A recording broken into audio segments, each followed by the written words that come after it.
Hello दोस्तों। Hello. Hello. अपने को आप सभी लोग म्यूट रखेंगे और कल की जो हम लोगों की क्लास थी, मुझे विश्वास है कि आप लोग उसको अच्छी तरह से समझ लिए होंगे। अगर कोई दिक्कत आ भी रही होगी, अगर कहीं कोई प्रॉब्लम होगी, तो जो संविधान और राज्य व्यवस्था की जो हम लोग चर्चा कर रहे हैं, इसमें आगे वो चीज़ें पुनः दोहराई जाएंगी। कहीं न कहीं आपको पुनः पढ़ने को मिलेगा तो वहाँ वो स्पष्ट हो जाएगा। हम लोग क्या करते हैं कि अपने जो टॉपिक हैं, यानी संविधान और राज्य व्यवस्था, इसमें हम लोग जो इसके महत्वपूर्ण तथ्य हैं, महत्वपूर्ण जो कॉन्सेप्ट हैं, इसको जानने के साथ साथ, इसका अध्ययन करने के साथ साथ हम लोग जो महत्वपूर्ण प्रश्न भी हैं जो विगत वर्षों में परीक्षाओं में पूछे गए हैं, उस पर भी चर्चा करते हुए चल रहे हैं। तो आप से हमने कहा था कि आप एक नोटबुक और कलम पेन अपने साथ रखेंगे, और जब आपसे कहा जाए कि ये ज़्यादा इम्पॉर्टेंट है या क्वेश्चन पूछा जाता है, तो उस लाइन को आप अपने नोटबुक में नोट कर लें। उससे क्या होगा कि आपके पास एक ऐसा नोट्स तैयार होगा कि किसी भी एग्ज़ाम को देने से पहले 10 घंटे में आप उसको रिवाइज कर लेंगे, और 10 घंटे में रिवाइज कर लेंगे तो आप साल भर जितना कोई पढ़ता है, जितना समय खर्च करता है, उतना समय आपका 10 घंटे का जो समय है पूरा कर देगा, यानी उसके बराबर होगा। क्योंकि कॉन्सेप्ट आपका क्लियर रहेगा, साल भर आप पढ़ते रहेंगे, सिर्फ उसको रिवाइज करना रहेगा। और हमने बताया था कि जिसके पास अपने सॉलिड नोट्स होते हैं जीएस के, वही जीएस सबसे अच्छा बनाता है। तो आप कुछ महत्वपूर्ण लाइनें नोट कर लेंगे, कुछ स्क्रीनशॉट ले लेंगे, क्योंकि इस पर ज़्यादा कुछ नहीं लिखा जा रहा है। जो भी लिखा जा रहा है बहुत जो इम्पॉर्टेंट है वही लिखा जा रहा है, बाकी हम लोग चर्चा कर रहे हैं। तो हम लोग पढ़ रहे हैं संविधान और राज्य व्यवस्था, और संविधान और राज्य व्यवस्था में जो हम लोगों की आज की टॉपिक है वह है संविधान निर्माण। ध्यान देंगे, इसमें हम लोग पढ़ रहे हैं कि जो संविधान सभा थी उसने संविधान का निर्माण कैसे किया, और संविधान सभा से संबंधित जो महत्वपूर्ण प्रश्न पूछे जाते हैं वह क्या है। तो हम देखें संविधान सभा। तो संविधान सभा में कल हम लोग यहाँ तक यात्रा किए थे कि 26 नवंबर 1949 यानी 9 दिसंबर 1946 को जो पहली बैठक हुई थी संविधान सभा की, उस संविधान सभा ने 26 नवंबर 1949 तक संविधान निर्माण की प्रक्रिया पूरा कर लिया था। यानी यहाँ पे आकर के संविधान निर्माण का जो कार्य है वो पूर्ण हो गया, निर्माण का कार्य पूर्ण हो गया। अब अगर कार्य पूर्ण हो गया तो आप सोचें कि संविधान सभा का क्या होगा, यानी संविधान सभा की स्थिति क्या होगी कि जब वह सभा किसी खास उद्देश्य से, यानी संविधान निर्माण करने के लिए गठित की गई थी। तो अब संविधान निर्माण का जब वो पूर्ण कर लेगी तो जाहिर सी बात है कि वो सभा विघटित कर दी जाएगी, और विघटित कर दी जाएगी तो फिर उस सभा का क्या होगा। तो इसके लिए एक अलग बैठक की गई, यानी 26 नवंबर 1949 को संविधान निर्माण का कार्य पूर्ण हो गया। ये हम लोग देख रहे हैं। अब संविधान निर्माण का कार्य पूर्ण हो गया, संविधान को संविधान सभा ने आत्मर्पित कर लिया, यानी ये सवाल पूछा जाता है कि संविधान निर्माण की प्रक्रिया कब पूरी कर ली गई, तो कौन सा डेट होता है 26 नवंबर 1949। और पहली बैठक कब होती है 9 दिसंबर 1946 को। अब जब संविधान निर्माण हो गया तो 24 जनवरी 1950 को संविधान सभा की अंतिम बैठक हुई और इस बैठक में संविधान सभा ने एक प्रस्ताव पारित किया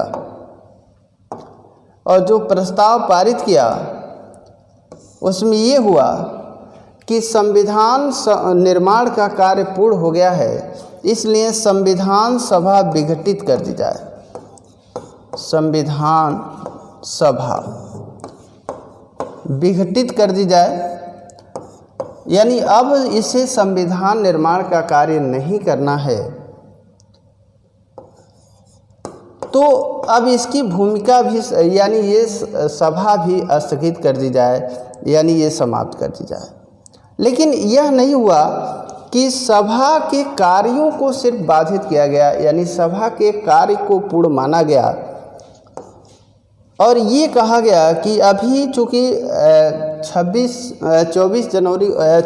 नवंबर 1949 को जो हमारा संविधान बनकर तैयार हुआ, अभी ये संविधान लागू होना था और जब ये संविधान लागू होना था तो उसके अनुसार चुनाव होता, फिर उस चुनाव के बाद सरकार गठित होती और वह सरकार भारत के लिए, यानी जो नई विधायिका बनती वो भारत के लिए कानून बनाने का काम करती और नई जो सरकार बनती वो यहाँ की कार्यपालिका की भूमिका को निर्वहन करती। तो अभी चुनाव होने में और संविधान को पूरी तरह लागू होने में अभी समय था। तो ये हुआ कि संविधान सभा को विघटित तो किया जाए। 24 जनवरी 1950 को जो बैठक हुई उसमें एक प्रस्ताव पारित किया गया और कहा गया कि संविधान निर्माण का कार्य चूँकि पूरा हो चुका है, इसलिए संविधान सभा को विघटित कर दिया जाए और जब विघटित कर दिया जाए और इसे अंतरिम संसद में बदला जाए। ध्यान देंगे, अंतरिम संसद। अब अगर अंतरिम संसद में इसको बदला जाए तो इसका मतलब है कि अब यह संसद के रूप में काम करेगी, यानी जो ये संविधान सभा है अब ये संसद कहलाएगी और जो ये तब तक काम करेगी जब तक नई संसद का चुनाव न हो जाए, यानी भारत में चुनाव न हो जाए और नई संसद गठित न हो जाए। तो ये अंतरिम संसद के रूप में 1952 तक काम करती रही। ध्यान देंगे, 1952 तक। अब 1952 तक काम करती रही तो जब 24 जनवरी 1950 को संविधान सभा विघटित कर दिया गया और ये अंतरिम संसद में परिवर्तित हो गया, तो इस अंतरिम संसद ने भारत का प्रथम राष्ट्रपति चुना। भारत का प्रथम राष्ट्रपति। अब जब प्रथम राष्ट्रपति चुना तो चूंकि जो संविधान सभा के अध्यक्ष थे डॉक्टर राजेंद्र प्रसाद, उन्हीं को इसने अपना प्रथम राष्ट्रपति चुन लिया, यानी प्रथम राष्ट्रपति इनको चुना डॉक्टर राजेंद्र प्रसाद को। अब राजेंद्र प्रसाद चुन लिए गए और ये राजेंद्र प्रसाद अंतरिम संसद द्वारा चुने गए राष्ट्रपति के रूप में 1952 तक काम करते रहे और जब नई संसद चुनकर आई तो उन्हें भारतीय गणतंत्र के पहले राष्ट्रपति के रूप में उनका चुनाव किया। तो इस तरह देखें तो डॉक्टर राजेंद्र प्रसाद एक तो संविधान सभा यानी अंतरिम संसद द्वारा राष्ट्रपति चुने गए थे और 2 बार वो जो निर्वाचित संसद थी उसके द्वारा राष्ट्रपति चुने गए थे। तो हम उसी 2 कार्यकाल को याद रखते हैं, लेकिन कभी कभी जब क्वेश्चन आपसे पूछ दिया जाए कि डॉक्टर राजेंद्र प्रसाद भारत के कितने बार राष्ट्रपति रहे, तो 3 बार हो जाता है। तो ये हमने देखा। अब देखें कि यहाँ विचार करें कि जब संविधान बन करके तैयार हो गया 26 नवंबर 1949 को, तो फिर उसी दिन लागू क्यों नहीं हुआ? इसे तो उसी दिन लागू हो जाना चाहिए। लेकिन 26 नवंबर 1949 को संविधान को न लागू करने के पीछे कारण ये था, या 24 जनवरी 1950 को संविधान लागू न करने के पीछे कारण ये था कि स्वतंत्रता आंदोलन के दौरान जो कांग्रेस पार्टी थी उसने लाहौर अधिवेशन 1929 में प्रस्ताव पारित किया था कि प्रति वर्ष 26 जनवरी को स्वतंत्रता दिवस मनाएंगे, और वहीं से कांग्रेस पार्टी 26 जनवरी को स्वतंत्रता दिवस मनाती आ रही थी। और जब भारत स्वतंत्र हुआ और इसका संविधान बनकर तैयार हुआ, तो फिर ये हुआ कि 26 जनवरी को ही संविधान का उद्घाटन किया जाए या संविधान को पूरी तरह लागू कर दिया जाए। इसीलिए 26 जनवरी 1950 को भारत का संविधान लागू हुआ पूर्ण रूप से। तो ये भी आपसे पूछता है कि हमारा संविधान किस तिथि को पूर्ण रूप से लागू हो गया?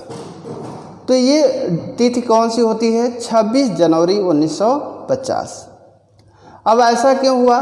क्योंकि 26 जनवरी को कांग्रेस स्वतंत्रता दिवस के रूप में प्रतिवर्ष मनाती आ रही थी। इसलिए ये हुआ कि 26 जनवरी को ही संविधान लागू किया जाए। तो ये हमने देखा।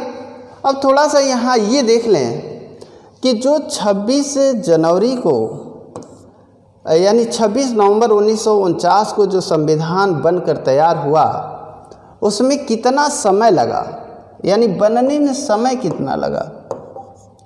बनने में समय, बनने में लगा समय। तो ये बनने में जो लगा समय है, ये भी कभी कभी पूछ लेता है। बनने में लगा समय 2 वर्ष 11 माह 18 दिन। ध्यान देंगे, जो लोग संविधान या राज्य व्यवस्था से परिचित नहीं हैं, उनके लिए ये अलग चीज़ है कि जो संविधान बनकर संविधान सभा ने जिस संविधान का निर्माण किया, उस संविधान को बनाने में 2 वर्ष 11 माह 18 दिन लगा था। और इस पर कुल जो व्यय हुआ था 93,96,729 रुपया। यानी इस पे जो व्यय यानी जो खर्च हुआ था, खर्च वो लगभग 64 लाख रुपया था। यानी 63,96,729 63,96,729 रुपया इस पे खर्च हुआ था।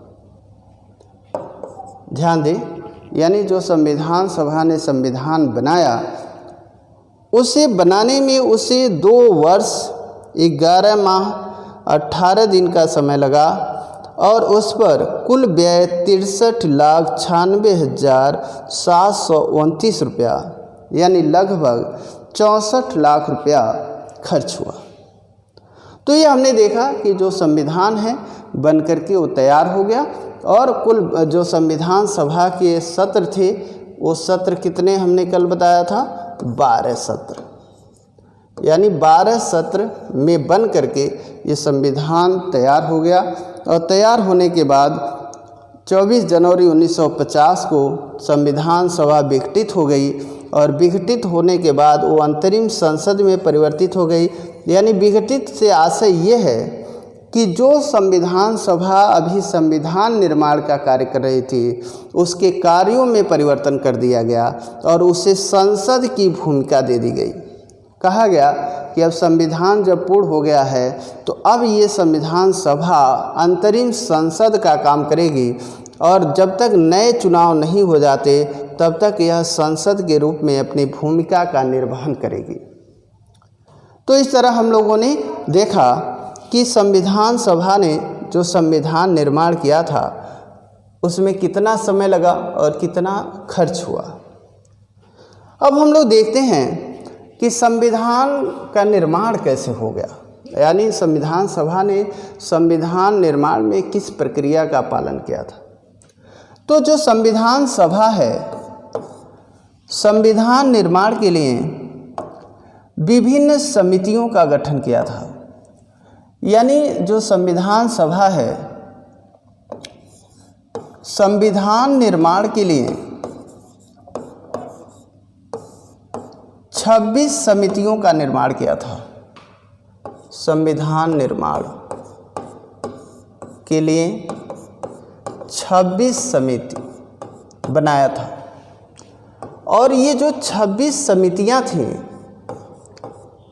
इन समितियों ये जो समितियां थीं ये अलग अलग विषयों पर इनको काम करना था और ये जो लोग जो प्रारूप तैयार करते थे, जो मसौदा बनाते थे या जो सुझाव देते थे, यानी जो समितियां थीं ये अपने विषयों से संबंधित जो रिपोर्ट थी, यानी अगर इनको मान लो अल्पसंख्यक मामलों की समिति अगर कोई है तो अल्पसंख्यकों के लिए संविधान में क्या प्रावधान किया जाए, या मूल अधिकारों से संबंधित कोई समिति है तो मूल अधिकारों से संबंधित क्या क्या बातें संविधान में रखी जाएं, इसकी रिपोर्ट तैयार करती थी।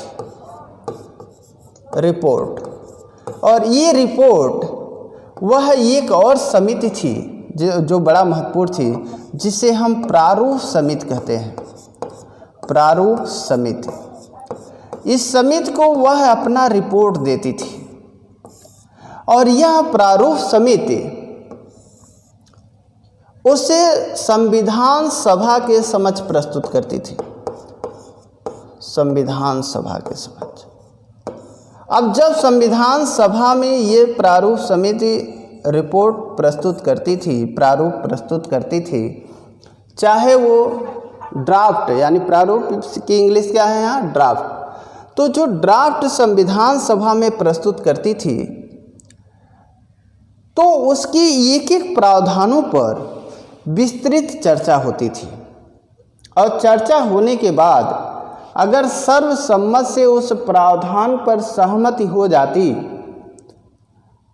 तो उसे स्वीकार कर लिया जाता, यानी उसे संविधान का अंग मान लिया जाता।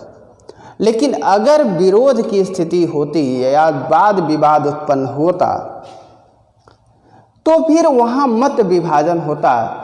जैसे आज हम लोग देखते हैं कि लोकसभा और विधानसभा में जो कोई भी प्रस्ताव आता है तो उस पर बहस होती है और फिर उस पर मत विभाजन किया जाता है। अगर सर्वसम्मत से लोग उसे स्वीकार कर लेते हैं तो प्रस्ताव पास हो जाता है और नहीं तो फिर मत विभाजन होता है और जिधर पक्ष में अगर बहुमत होता है तो स्वीकार कर लिया जाता है और विपक्ष में अगर ज़्यादा वोट पड़ता है, बहुमत होता है तो उसे संसद या विधानसभा अस्वीकार कर देती है। तो जो प्रारूप समिति जो प्रतिवेदन जो प्रस्तुत करती थी संविधान सभा के समक्ष, उस पर संविधान सभा में बहस होता था, विचार विमर्श होता था और सहमति या बहुमत के आधार पर उसे संविधान का अंग बनाया जाता था। अगर संविधान सभा उससे सहमत नहीं थी तो फिर वो रिजेक्ट कर दिया जाता था। जो संविधान सभा के समक्ष जो महत्वपूर्ण मुद्दे थे, महत्वपूर्ण मामले थे, उसको जनता, प्रेस और प्रांतीय विधानसभाओं में भी प्रस्तुत किया जाता था उसकी राय जानने के लिए कि क्या यह संविधान में रखने के योग्य है कि नहीं, क्या हमारे जो लोकतांत्रिक गणराज्य जो हम स्थापित करना चाहते हैं उसके अनुकूल है कि नहीं।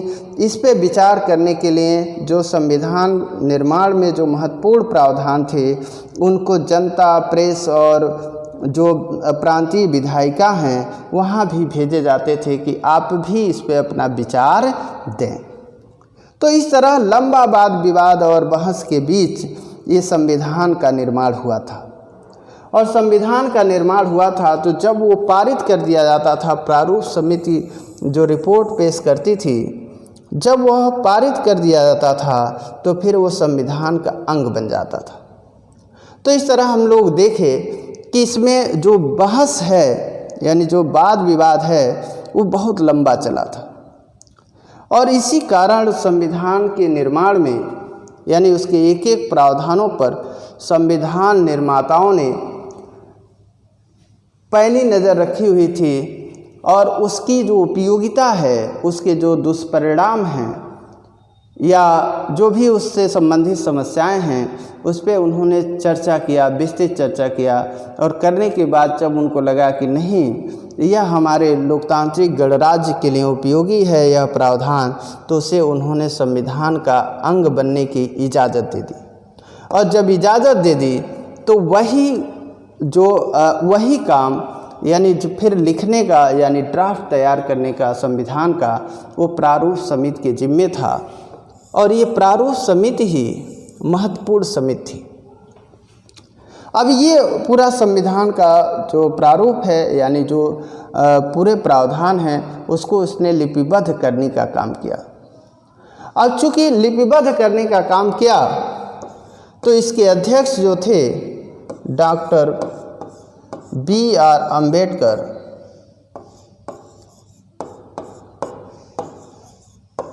उन्होंने अब चूँकि इसके अध्यक्ष थे तो अध्यक्ष थे इसीलिए इनको कहा जाता है कि संविधान के निर्माता यानी जो प्रारूप समिति के द्वारा जो ड्राफ्ट तैयार किया गया, जो संविधान को लिखा गया। अब चूँकि जब लिखा गया, चूँकि अकेले इन लोगों ने संविधान को तैयार नहीं किया था, जो भी संविधान सभा ने या अन्य समितियों ने जो अपने रिपोर्ट दिए थे, जो प्रतिवेदन प्रस्तुत किए थे, जो सुझाव दिए थे, उस सुझाव को संविधान सभा की मंजूरी मिलने के बाद इस प्रारूप समिति ने लिखा। और जब लिखा तो चूँकि इस प्रारूप समिति के अध्यक्ष डॉक्टर B.R. अम्बेडकर हैं, इसलिए इनको कहा जाता है कि संविधान के निर्माता है। अब यही महत्वपूर्ण इसमें है। अब ये नहीं है कि संविधान सिर्फ अकेले किसी एक व्यक्ति ने बनाया।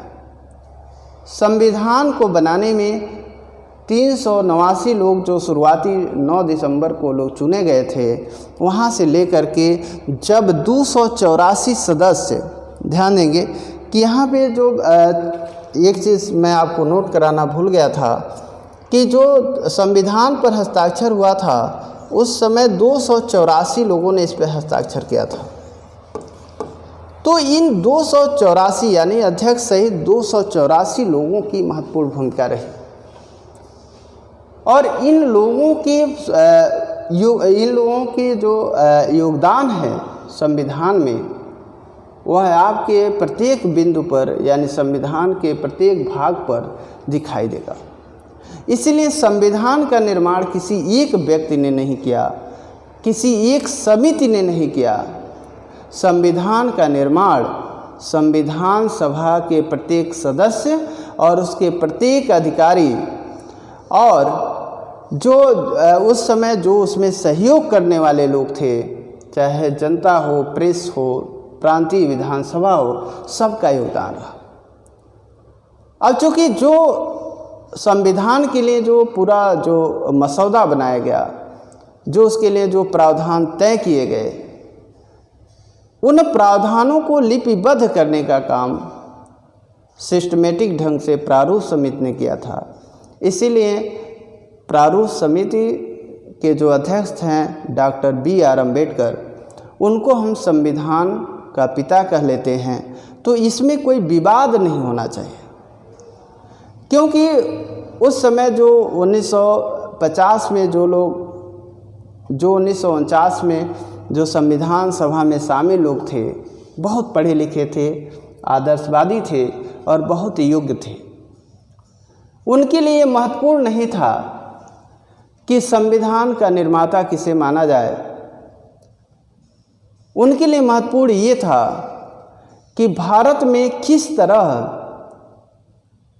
विश्व का श्रेष्ठ गणतंत्र स्थापित किया जाए, जो यहाँ की गरीबी, अशिक्षा, भूखमरी और अन्य जो सामाजिक और राजनीतिक विषमताएं हैं उसे समाप्त कर सके और समाप्त करके एक समुन्नत और समृद्ध भारत का निर्माण कर सके।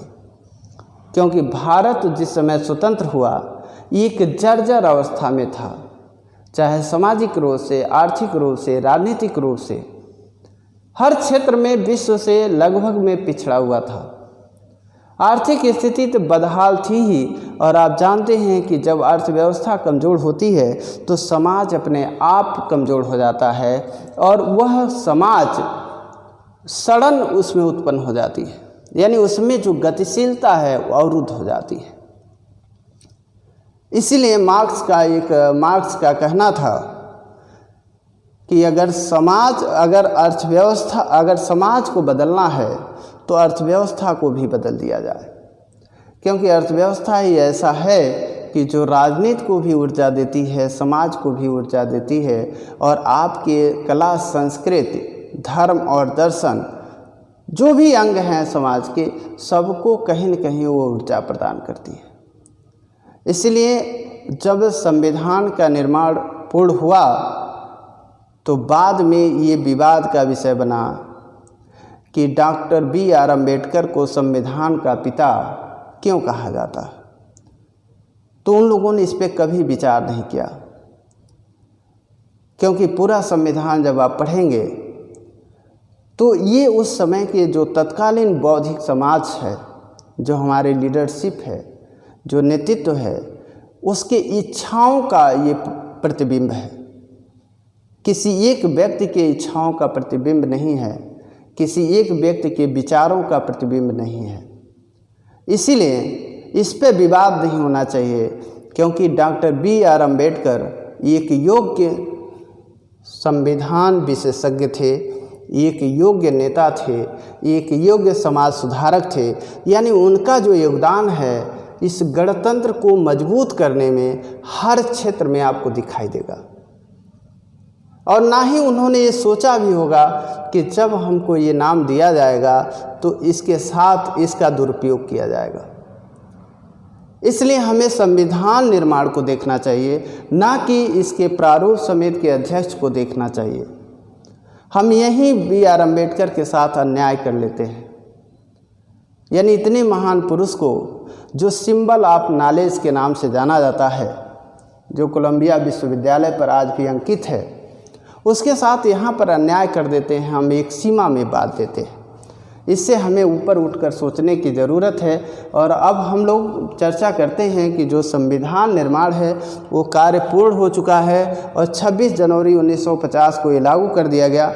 और 26 जनवरी 1950 को जब ये लागू किया गया तो उससे पहले एक सवाल आता है, कभी कभी जब सिविल सर्विसेज आप देने जाएंगे तो वहाँ पे एक क्वेश्चन आपसे पूछा जाता है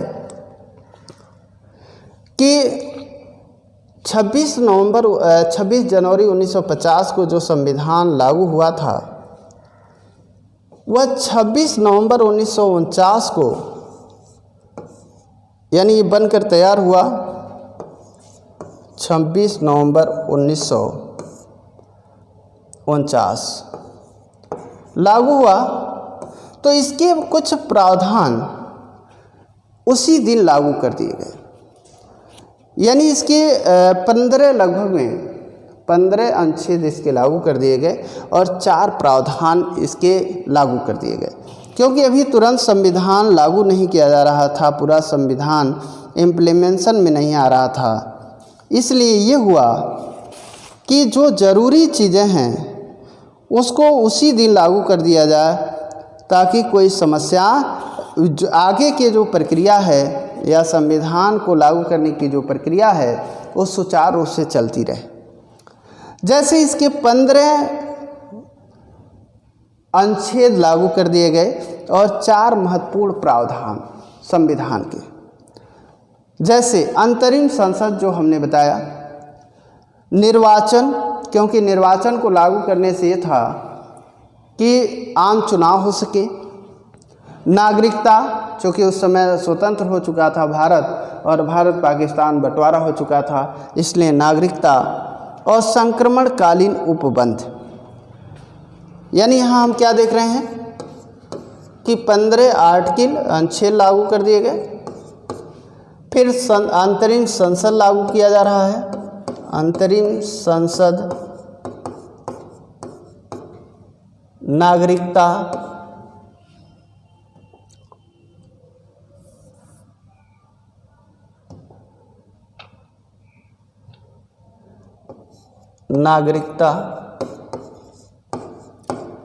लागू किया जा रहा है, चुनाव और कुछ जो महत्वपूर्ण, यानी जिसे हम कह सकते हैं संक्रमणकालीन उपबंध। यहाँ पर ये चार महत्वपूर्ण जो उपबंध हैं संविधान के, उसे भी लागू कर दिया गया। अब हम लोग देखते हैं कि जो संविधान सभा है, इसके कुछ मुख्य और अधिकारी थे, और उसके बाद हम लोग कल की क्लास में जो संविधान के स्रोत हैं और प्रारूप समिति के जो सदस्य हैं या कुछ और महत्वपूर्ण समितियां हैं, उनके अध्यक्ष पर चर्चा करेंगे और संविधान के स्रोत पर चर्चा करेंगे। लेकिन यहाँ संविधान सभा के कुछ अधिकारी थे। जैसे संविधान सभा के बारे में एक चीज़ और जानें कि जो संविधान सभा का प्रथम प्रारूप है, प्रथम प्रारूप, ये प्रारूप बी.एन. राव ने प्रस्तुत किया था। बी.एन. राव इन्होंने प्रस्तुत किया था। लेकिन जो इन्होंने प्रस्ताव यानी प्रारूप जो संविधान सभा के समक्ष प्रस्तुत किया था, वो थोड़ा सा बहुत सिस्टमेटिक नहीं था, और इसीलिए इन्होंने पूरे विश्व का, जो विश्व के संविधान हैं, उसके सभी महत्वपूर्ण चीज़ों को जुटाया था, इकट्ठा किया था, और इकट्ठा करने के बाद एक प्रारूप प्रस्तुत किया था। और जब प्रारूप प्रस्तुत किया तो फिर उसके बाद जो इनके द्वारा जो कलेक्ट किया गया था जो मैटर, उसी मैटर के आधार पर जो बाद में समितियां बनी थी, उन समितियों ने रिपोर्ट तैयार किया, और उस रिपोर्ट के आधार पर प्रारूप समिति ने संविधान का पूरा प्रारूप तय किया। तो हमने देखा, अब देखें कि यही बी.एन. राव संविधान सभा के संवैधानिक सलाहकार हैं। अक्सर करके पूछा जाता है कि संविधान सभा के संवैधानिक सलाहकार कौन थे। संवैधानिक सलाहकार, तो संवैधानिक सलाहकार कौन है? बी.एन. राव। दूसरी चीज़, संविधान सभा के भी स्पीकर थे, ध्यान रखेंगे, संविधान सभा के स्पीकर, यानी जैसे आपके लोकसभा विधानसभा के स्पीकर होते हैं, उसी तरह संविधान सभा के भी स्पीकर थे। अब जो ये स्पीकर हैं, उनका नाम है जी.बी. मावलंकर, जी.बी. मावलंकर। अब ये जो मावलंकर साहब हैं, ध्यान रखेंगे, पहले ऐसे लोकसभा अध्यक्ष भी होंगे जिनके विरुद्ध अविश्वास प्रस्ताव लाया जाएगा। तो जी.बी. मावलंकर इसके संविधान सभा के स्पीकर रहे, बी.एन. राव इसके संवैधानिक सलाहकार रहे, और आगे चर्चा करेंगे, बहुत सारी चीज़ें हैं कि जो समितियां कैसी थी, उसके अध्यक्ष कौन थे, फिर स्रोत क्या हैं संविधान की, इसके बारे में हम लोग कल की क्लास में चर्चा करेंगे। तो हम लोगों ने इस तरह देख लिया कि संविधान निर्माण हो गया। संविधान सभा 24 जनवरी 1950 से लेकर के 26 जनवरी 1950 के बीच क्या हुआ, फिर इसे बनने में कितना समय लगा। फिर हमने देखा कि संविधान सभा अंतरिम संसद में परिवर्तित हो गई। डॉक्टर राजेंद्र प्रसाद को अपना प्रथम राष्ट्रपति चुन लिया गया। संविधान निर्माण के लिए 26 समितियां बनाई गई। आज की क्लास में इतना ही। धन्यवाद।